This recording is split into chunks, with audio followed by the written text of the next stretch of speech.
आशा करी তোমরা সবাই খুব ভালো আছো। আমিও খুব ভালো আছি। আজকে আরও একটা হেলদি রেসিপি তোমাদের সাথে শেয়ার করব বলে চলে এলাম, স্পিনাচ অমলেট। সেই জন্য আমি প্রথমেই একটা বাটিতে দুটো ডিম ভেঙে নিয়ে নিচ্ছি। ডিম দুটোকে আমি আগেই ভালো করে ধুয়ে নিয়েছি। দুটো ডিম নিয়ে নেওয়ার পরে এরপরে নেব আমি এক বাটি স্পিনাচের টুকরো। এই স্পিনাচটাকে আমি ভালো করে ধুয়ে নিয়েছি, ধুয়ে ছোট ছোট করে টুকরো করে কেটে নিয়েছি। এর সাথে আমি অ্যাড করব পরিমাণ মতো রসুন কুচি। 1 চামচের মতো রসুন কুচি আমি অ্যাড করলাম।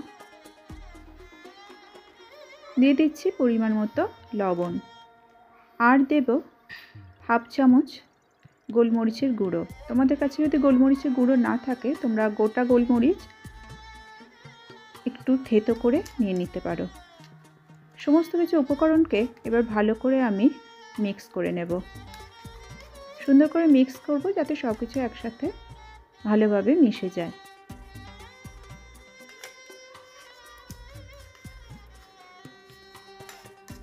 দেখো খুব সুন্দর করে আমি মিক্সটা করে নিয়েছি।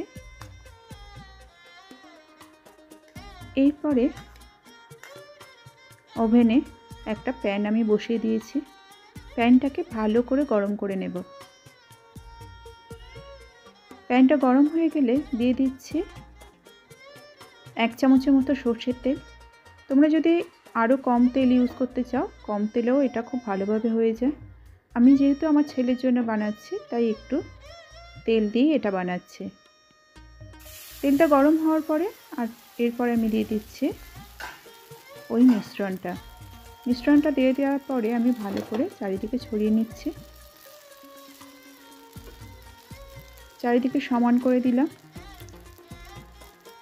বন্ধুরা, তোমাদের বাড়ির যে সকল বাচ্চারা কোনো রকম শাকসবজি একদমই পছন্দ করে না তাদের কিন্তু এইভাবে তোমরা অমলেট বানিয়ে দিতে পারো। তারা খুব আনন্দের সাথে খেয়ে নেবে।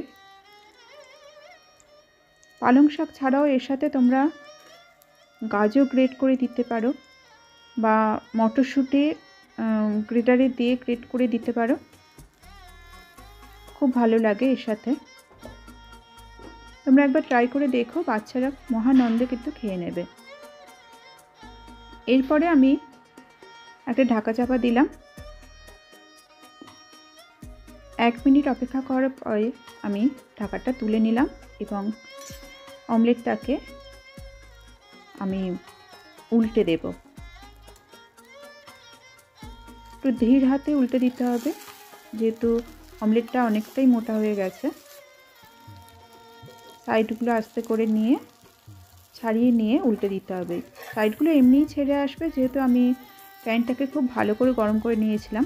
তোমরাও প্যানটাকে খুব ভালো করে গরম করে নেবে, তাহলে কোথাও আটকাবে না, খুব সহজেই অমলেটটা উঠে আসবে। অনেকের এই অমলেট উল্টাবার সময় ভেঙে যায়, সেক্ষেত্রে তোমরা যখন কোনো স্প্যাচুলা বা খুন্তি ইউজ করবে, খুন্তিটা একটু ভিতর দিকে মানে একদম পুরোপুরি অমলেটটা কভার করবে এইরকম পজিশন পর্যন্ত নিয়ে যেতে হবে। নিয়ে যাওয়ার পরে উল্টে দিলে আর কোনোভাবেই অমলেট ভাঙার সম্ভাবনা থাকে না।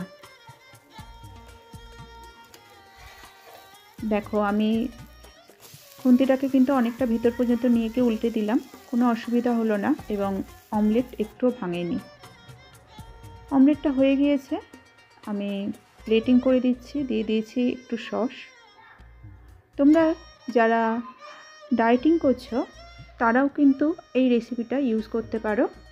এর সাথে দুটো টোস্ট নিয়ে নিলে আর একটু স্যালাড নিয়ে নিলে খুব সুন্দর একটা ফুল মিল হয়ে যায়। তোমরা অবশ্যই ট্রাই করো।